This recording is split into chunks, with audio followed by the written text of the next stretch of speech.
Hi, I am Melissa Birnbaum Greenberg from the class of 91, which is 30 years ago.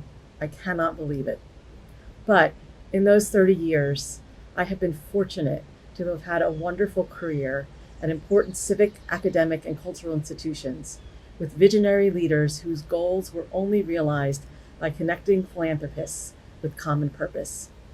People often say, "How can you do your job? Asking for money is so hard." In fact, it is a great privilege based on one common fact: people want to give.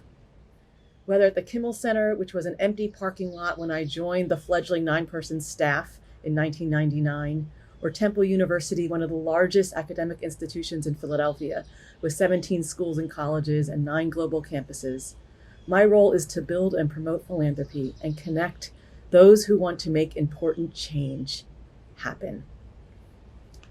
People want to give and to make the world a better place, and my job is just to help them do that.